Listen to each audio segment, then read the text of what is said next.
우리는 매일매일 무엇인가를 고민하고 또 그 고민 끝에 무엇인가를 선택하면서 그렇게 살아갑니다.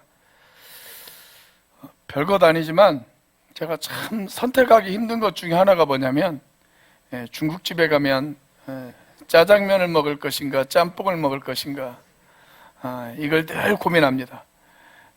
저희 자매랑 같이 가면 고민할 필요가 없습니다.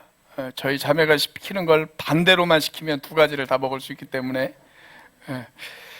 냉면집에 가면 비빔냉면을 먹을 것인가 물냉면을 먹을 것인가 이거 가지고 또 고민을 하죠. 근데 이런 거 말고 이런 거야 뭐 어떤 걸 선택해도 상관이 없잖아요. 우리 인생을 좌우하는 매우 중요한 문제들을 우리가 선택할 때가 있습니다. 나는 어떤 배우자와 결혼할 것인가, 여기 또 우리 고3 수능 본 친구들이 많이 있는데 나는 어떤 학교에 진학할 것인가, 뭐 이런 거예요. 그리고 나는 어떤 직장을 선택할 것인가, 이런 것은 우리의 삶을 좌우하는 매우 중요한 선택이다라고 그렇게 이야기할 수가 있죠. 그런데 여러분, 이것보다 훨씬 더 중요한 선택이 있습니다. 우리의 일생뿐만이 아니라 우리의 영혼까지 좌우하는 그러한 선택이 우리들 앞에 있습니다. 우리는 이 영원한 선택, 영원한 운명을 결정하는 이 선택 앞에서 어떤 결정을 내릴 것인가. 저는 오늘과 다음 주 이 영원한 운명의 갈림길에서 잘못된 선택을 했던 한 사람과 올바른 선택을 한 한 사람에 대해서 같이 한번 살펴보도록 하겠습니다. 잘못된 선택을 내린 대표적인 사람은 빌라도입니다.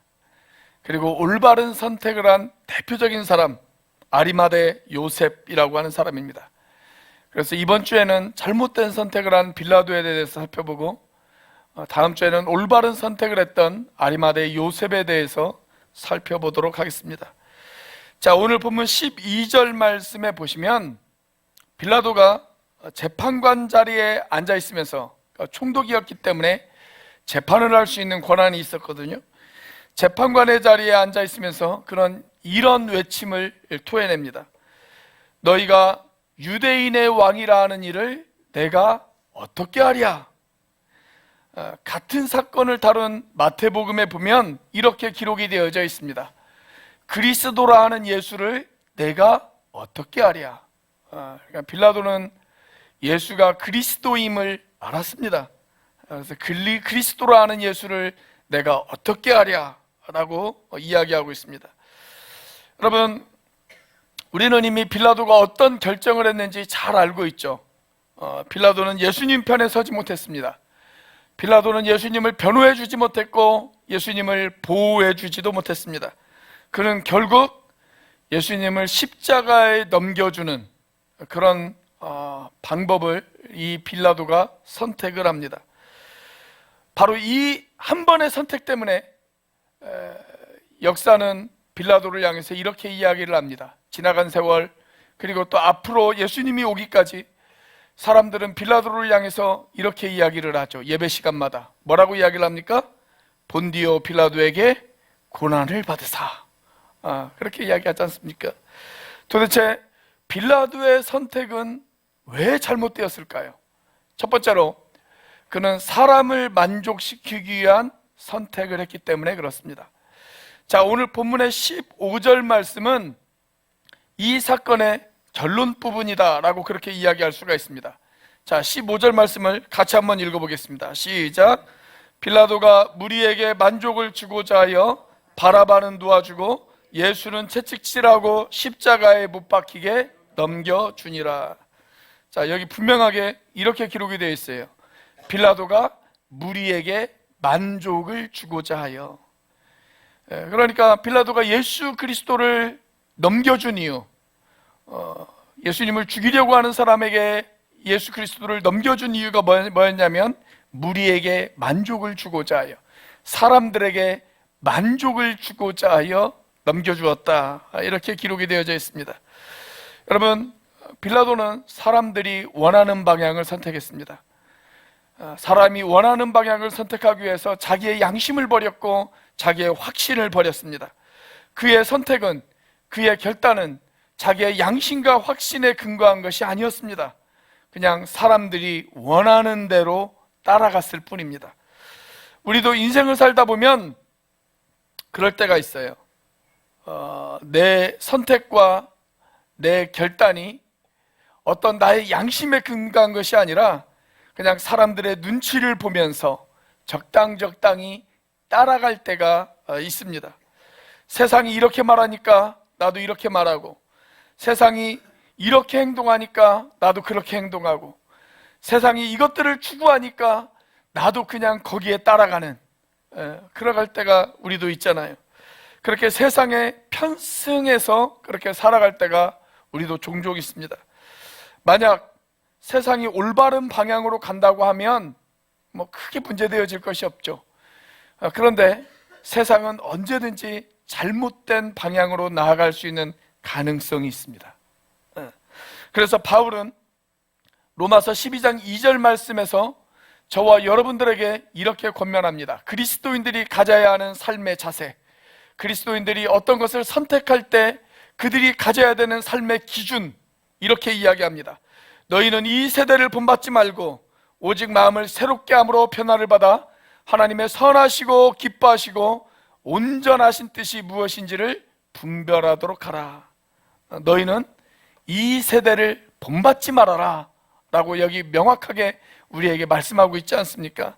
세상이 가는 대로 따라갈 것이 아니라 하나님의 뜻이 어디에 있는지를 잘 분별하라고 그렇게 저와 여러분들에게 권면하고 있습니다. 초대교회 시절에 콘스탄티노플이라고 하는 아주 그 유명한 교부가 하나 사람이 있었습니다. 크리소스톰이라고 하는 사람입니다. 이 사람이 콘스탄티노플 대주교였는데 유명한 설교가이기도 했어요. 이 사람이 어느 정도로 설교를 잘했냐면 이 사람의 별명이 황금의 입입니다. 황금의 입. 그런데 이분이 설교만 잘했을 뿐만이 아니라 아주 강직한 성품을 가진 것으로도 유명했습니다. 그러다 보니까 적이 많았어요. 사람이 강직하면 적이 많아요. 적이 많았습니다. 그래서 이분이 내린 결정에 대해서 반대하는 사람들도 적지 않았습니다. 하루는 제자 중에 한 사람이 찾아와서 선생님이 내린 결정에 사람들이 많은 반대를 합니다. 그렇게 이야기를 합니다. 그때 크리소스톰이 이렇게 이야기를 했다고 합니다. 온 세상이 나를 반대한다고? 그렇다면 나도 온 세상을 반대하리라. 이렇게 이야기했습니다. 온 세상이 우리를 반대한다면 우리도 온 세상을 반대하리라. 이렇게 이야기했어요. 이 흔들릴 수 없는 이 확신. 그러나 여러분, 우리는 이런 흔들릴 수 없는 확신을 가지고 인생을 살기보다는 세상과 적당히 타협하면서 살아갈 때가 얼마나 많이 있는지요. 우리 사춘기의 청소년들을 보면 우리 사춘기 청소년들이 가끔 이렇게 그릇된 길로 갈 때가 있습니다. 그런데 왜 그들이 그릇된 길로 갈까?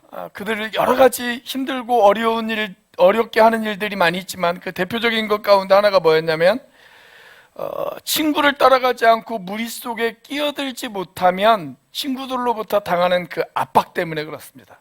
압박. 그래서 친구들을 따라합니다. 친구들을 따라서 욕을 배웁니다. 친구들을 따라서 술과 담배를 하기 시작을 합니다. 친구들의 행동을 따라하기 시작을 합니다. 왜 그런 것들을 따라할까요? 그걸 따라하지 않으면 친구들에게 무시당하고 소외당할 수 있기 때문에, 그 압박 때문에 친구들을 따라하는 경우들이 많이 있어요.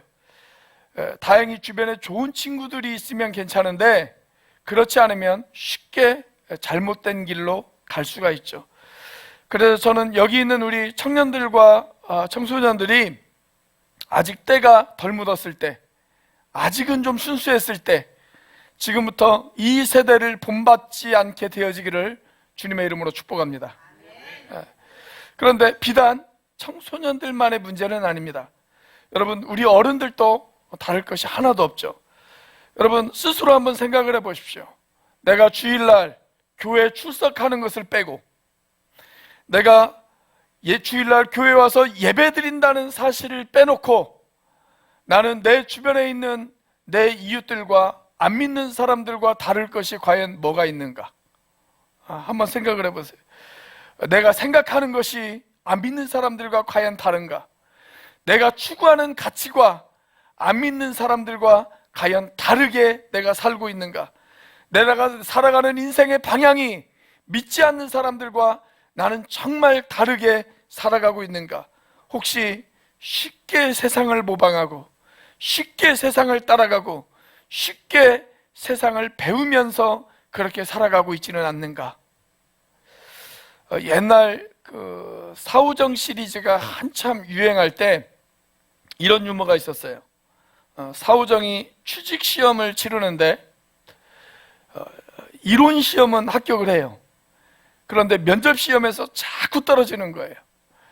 그런데 반대로 손오공은 면접 시험을 볼 때마다 다 합격을 합니다. 그래서 하루는 사후정이 손오공에게 도움을 요청했대요. 나 좀 도와줘. 도대체 면접 시험을 어떻게 봐야 합격할 수가 있어? 그렇게 도움을 요청했어요. 그랬더니 손오공이 뭐라고 이야기하냐면, 그러면 내가 면접 시험을 볼 때 나를 따라와서 내가 하는 것을 잘 보고 배워. 그리고 그대로만 해. 그렇게 이야기를 했다고 그래요. 그래서 사후정이 손오공을 따라갔습니다. 면접관이 손오공에게 묻습니다. 당신이 제일 좋아하는 축구 선수는 누구입니까? 그러자 손오공이 대답을 합니다. 옛날에는 박지성을 좋아했지만 지금은 손흥민을 좋아합니다. 다시 면접관이 묻습니다. 그러면 손흥민 선수의 등번호는 몇 번입니까? 예, 7입니다. 그러자 면접관이 빙그레 웃어요. 그러면서 또다시 세 번째 질문을 던집니다. 당신은 외계인에 대해서 어떻게 생각하십니까? 그러자 손오공이 잠시 생각을 하더니 이렇게 대답을 했습니다. 과학적으로 검증되지 않아서 잘 모르겠습니다. 면접관이 참 잘했다고 그렇게 칭찬을 했어요. 그리고 손오공이 씩 웃으면서 사후정에게 이야기합니다. 봤지? 이대로만 하면 돼. 그렇게 이야기했어요. 한참 뒤에 이제 사후정 차례가 되어졌습니다. 면접관이 사후정에게 묻습니다. 당신의 이름은 뭐요? 예전에는 박지성이었지만 지금은 손흥민입니다. 면접관이 좀 이상하잖아요. 이 사람이 제정신인가? 좀 이상해요. 그래서 당신 나이가 몇 살이요? 예, 7입니다. 하도 이상해가지고 면접관이 물었습니다. 당신 귀가 제대로 들립니까? 그러자 사후정이 과학적으로 검증되지 않아서 잘 모르겠습니다. 이렇게 이야기를 했다고 그래요. 이것은 남을 따라서 하는 일이 우리를 얼마나 웃음거리로 만들 수 있는가를 가르쳐주는 아주 대표적인 유머라고 그렇게 이야기할 수가 있습니다. 여러분, 우리가 그럴 때가 참 많아요. 그냥 남들이 하니까 우리도 그렇게 따라가는 그런 일들이 참 많이 있습니다. 우리 스스로 우리가 예수님의 제자라고 이야기하지만, 그런데 우리는 주님이 가르쳐 주신 대로 따라가는 것이 아니라 세상에서 배우고 세상 사람들이 따라가는 대로 우리도 그렇게 흘러가고, 그리고 세상의 흐름 속에 그냥 하루하루를 맡기면서 그렇게 세상의 흐름에 따라갈 때가 얼마나 많이 있습니까? 여러분, 그런데 그것이 바로 빌라도의 삶이었다는 것을 아십니까? 빌라도가 바로 그런 인생을 살았습니다. 사람들을 만족시키기 위해서 그냥 세상의 흐름에 따라 그렇게 살아갔던 대표적인 사람, 그 사람이 빌라도였습니다. 여러분, 우리가 주님의 가르침대로 따라가지 않고 세상의 흐름에 나를 맡긴다면 저와 여러분의 삶은 빌라도의 삶과 다를 것이 전혀 없다는 것, 그것을 우리가 명심해야 할 것입니다. 이 연말입니다. 세상 사람들이 흥청망청 살아갑니다. 그 세상의 흐름에 따라 살아가는 저와 여러분이 아니라 그 흐름에 거슬려 살아가는, 주님의 뜻이 무엇인지를 분별하며 살아가는 저와 여러분들이 되어지시기를 주님의 이름으로 축원합니다. 자, 빌라도의 선택, 왜 잘못된 선택이었을까요? 두 번째로, 그의 선택은 출세지향적인 선택이었기 때문에 그랬습니다. 여러분, 빌라도가 왜 사람들을 만족시키려고 했을까? 왜 사람들을 만족시키고 사람들의 눈치를 보면서 빌라도가 그런 선택을 내렸을까? 사람들을 만족시키는 것에 자기의 이익이 있다라고 판단했기 때문이죠. 여러분, 빌라도의 인생에 있어서 가장 중요한 가치, 빌라도가 추구했던 단 한 가지, 그것이 있다면 그것은 뭐였냐면 바로 출세였습니다. 출세. 오늘 본문 말씀을 보면 빌라도가 많은 질문을 던지죠. 제사장들에게도 질문을 던지고 예수님에게도 질문을 던지고 사내들인 의원들에게도 빌라도가 질문을 던집니다. 그건 당연한 일입니다. 왜냐하면 빌라도는 재판을 하는 사람이기 때문에 그렇습니다.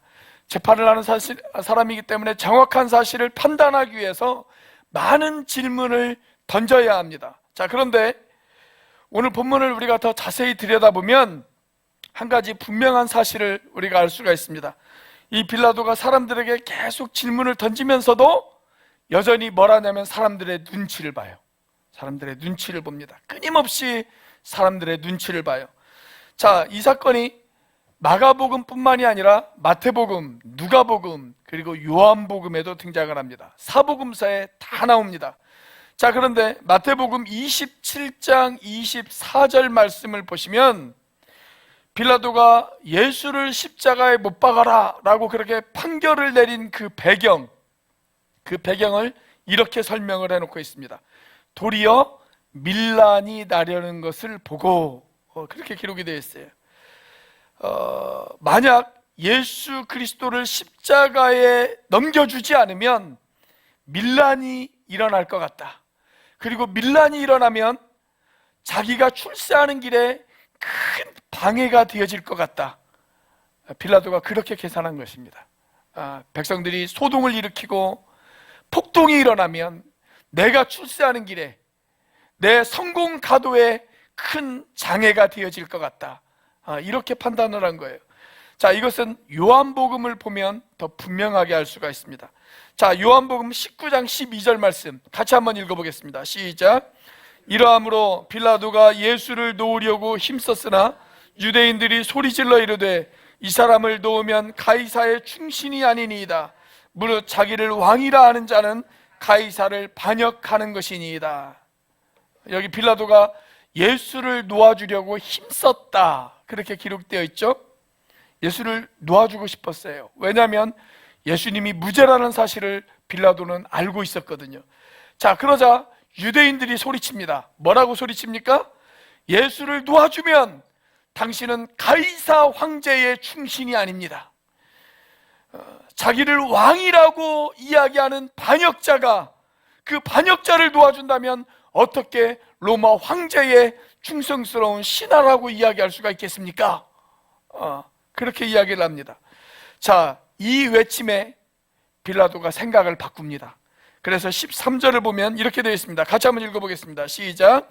빌라도가 이 말을 듣고 예수를 끌고 나가서 돌을 깐 뜰에 있는 재판석에 앉아 있더라. 자, 사람들의 이 외침을 듣고 빌라도가 생각을 바꿨어요. 그래서 예수를 십자가에 내어주는 그런 판결을 내렸다라고 그렇게 기록이 되어져 있습니다. 그러니까 빌라도가 생각한 것, 그건 딱 한 가지예요. 그건 철저하게 자기 정치적인 출세, 그것만 생각한 것입니다. 물론 우리가 인생을 살다 보면 나의 출세와 나의 성공을 생각하지 않을 수는 없죠. 생각하지 않을 수는 없어요. 그런데 여러분, 출세만 생각해서는 안 됩니다. 우리가 무엇인가 결정을 내릴 때 내가 이런 결정을 내리는 것이 나에게 얼마나 유익이 되어질까, 내 인생 앞에 얼마나 유익이 되어질까, 그것도 생각해야 됩니다. 생각하지 말라는 게 아니에요. 그것도 생각해야 돼요. 그러나 그것보다 이 결정이 과연 올바른 결정인가, 이것이 과연 하나님을 기쁘시게 해드리는 그러한 결정인가, 우리가 이것을 먼저 생각해야 한다라고 하는 것입니다. 그런데 빌라도는 나에게 유익만 될 수 있다면, 나를 출세시킬 수만 있다면 그것이 무엇이든지 할 수 있었던 사람, 그 사람이 바로 빌라도였습니다. 그것은 역사를 통해서도 우리가 잘 확인할 수가 있습니다.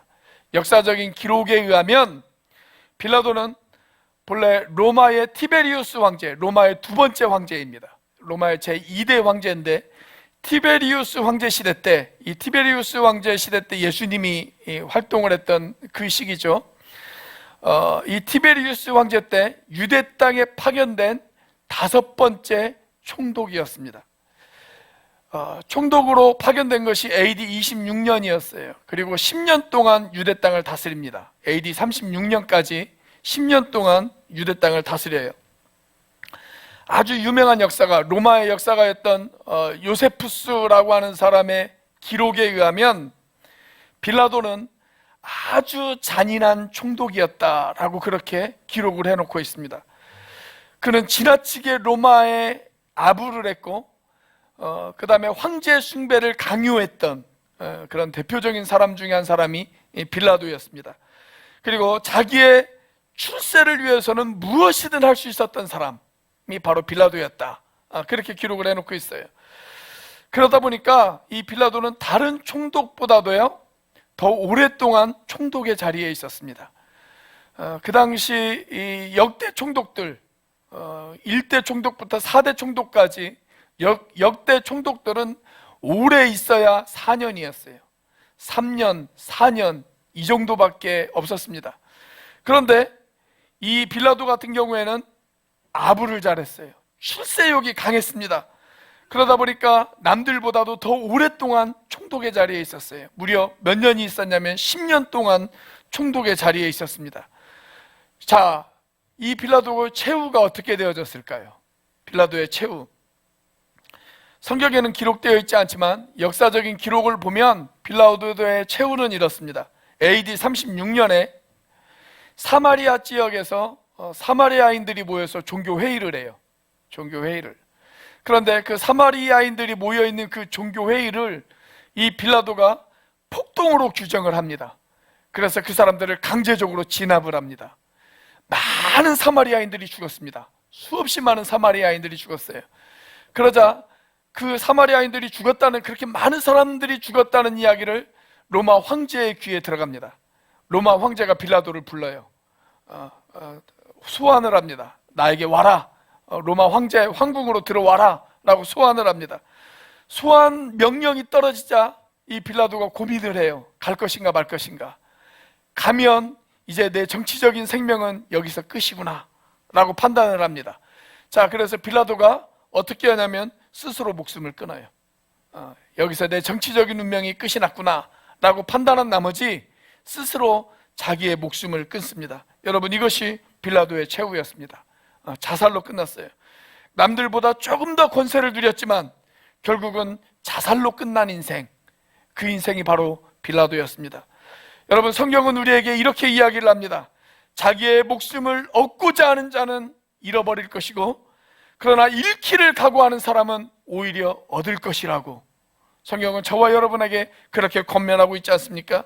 여러분, 빌라도의 삶은 역설적으로 그 진리를 우리에게 증명하고 있습니다. 출세만 쫓아 살았던 인생, 그러나 결국 그의 생명을 잃었습니다.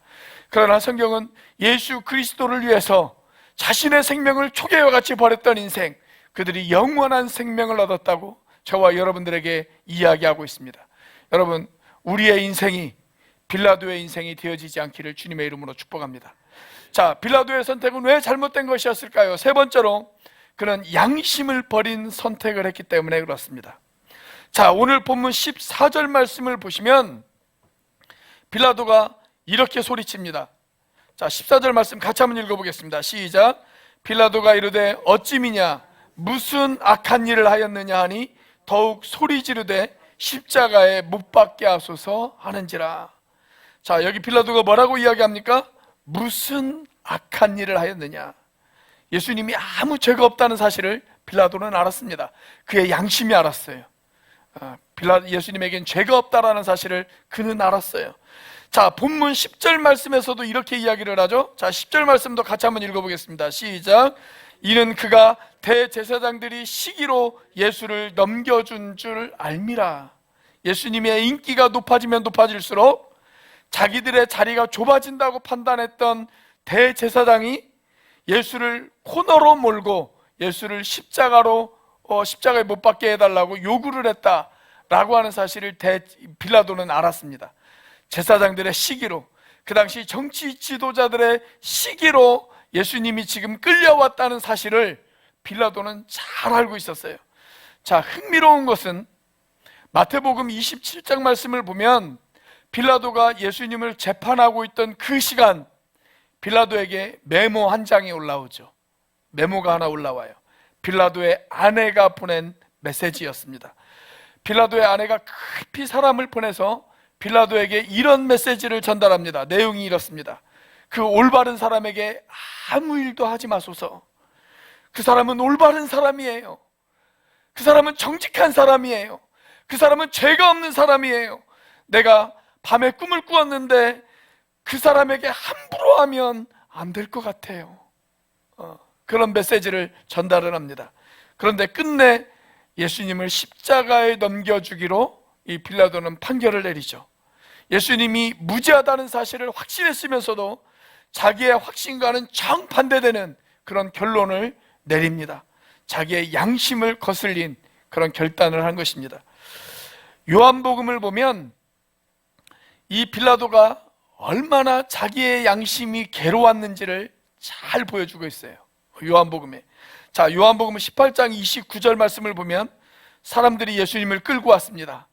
그러자 빌라도가 어떻게 하냐면 밖으로 나갑니다.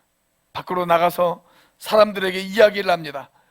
무슨 일로 이 사람을 고발했느냐, 그렇게 이야기를 합니다. 자, 그런데 33절 말씀에 보면 이 빌라도가 다시 관정으로 들어오죠. 그리고 예수님을 신문해요. 예수님을 계속 신문합니다. 근데 예수님과 이야기를 하면 할수록 예수님이 죄가 없는 확신이 들어요. 자기 마음 가운데 이 사람은 죄가 없다라고 하는 확신이 듭니다. 그래서 38절 말씀을 보면 다시 유대인들에게 나갑니다. 유대인들에 나가서 뭐라고 이야기합니까? 나는 이 사람에게 죄를 발견하지 못했다, 그렇게 이야기를 합니다. 그럼에도 불구하고 사람들이 계속 예수를 십자가에 못 박으라고 요구합니다. 그러자 19장 4절에 또다시 밖으로 나갑니다. 또다시 밖으로 나가서 나는 죄를 발견하지 못했다라고 또 이야기를 합니다. 자, 그런데도 백성들이 계속 요구합니다. 계속 요구해요. 그러자 19장 9절에 보면 빌라도가 안으로 또 들어옵니다. 또 들어와서 예수님과 같이 이야기를 나눠요. 자, 그리고 13절에 결국 자신의 양심을 팔고 예수를 데리고 나가서 사람들에게 넘겨주었다 라고 그렇게 기록이 되어 있습니다. 여러분, 이 빌라도의 모습을 한번 잘 보십시오. 안으로 들어와서 예수님을 신문할 때는 이 사람은 무죄구나 라는 확신이 들었습니다. 그런데 밖에 나가면 사람들이 계속 소리 지른단 말이죠. 그러니까 그 사람들의 그 함성이 두려워요. 그래서 이 빌라도가 어떻게 해요? 계속 들어왔다 나갔다, 들어왔다 나갔다, 들어왔다 나갔다를 계속 반복하고 있지 않습니까? 저 유명한 도스토옙스키는 이야기하기를 뭐라고 이야기를 했냐면, 양심이란 우리 인간의 내면에 존재하는 신이 주신 목소리다, 그렇게 이야기했어요. 양심이 무엇이냐? 양심은 신이 주신 목소리다. 그 이야기예요. 신이 주신 목소리다. 여러분, 빌라도는 계속 그의 양심이 소리쳤어요. 그분은 무죄야, 이분은 무죄야, 이분은 무죄야. 그런데 빌라도는 자기의 양심과 전혀 반대되어지는 그런 선택을 했습니다. 그리고 예수님을 십자가에 내주는 쪽으로 그런 결론을 내렸습니다. 일제 말기에 이 땅에 살았던 유명한 그리스도인 시인 중에 윤동주라고 하는 시인이 있습니다. 이 윤동주라고 하는 시인이 쓴 아주 대표적인 시, 서시라고 하는 시가 있죠. 이런 내용입니다. 죽는 날까지 하늘을 우러러 한 점 부끄러움이 없기를, 잎새이는 바람에도 나는 괴로워했다. 별을 노래하는 마음으로 모든 죽어가는 것을 사랑해야지. 그 다음 구절을 제가 좋아합니다. 그리고 나한테 주어진 길을 걸어가야겠다. 세상이 뭐라고 그래도, 사람들이 뭐라고 그래도 하나님이 내게 주신 양심을 따라 내게 주어진 길을 걸어가야겠다. 내 인생의 길을 나는 묵묵히 걸어가겠다. 이것이 나에게 어떤 손해를 끼친다 할지라도, 이것이 나의 출세를 보장하지 않는다 할지라도 나는 올바른 길을, 내가 걸어야 할 마땅한 길을, 하나님께서 원하시는 그 길을 나는 걸어가야겠다. 여러분, 저와 여러분들이 그렇게 살면 얼마나 좋을까요? 미국 콜로라도 주에 컬럼바인이라고 하는 아주 작은 도시가 있습니다. 지역 인구가 3만 5천 명밖에 되어지지 않습니다. 외도동보다 조금 큽니다. 이 작은 도시에 고등학교 하나가 있어요. 컬럼바인 고등학교라고 있어요. 그런데 이 고등학교에서 1999년 4월 20일 그 학교에서 총기 난사 사건이 있었습니다. 이 사건으로 12명의 학생이 죽었고 1명의 교사가 죽었습니다. 그 사건의 범인이 누구였냐면 18살 된 학생과 17살 된 학생이었어요. 그 학교에 다니는 학생들이었어요. 이 두 학생이 범인이었어요. 왜 이런 범죄를 저질렀느냐?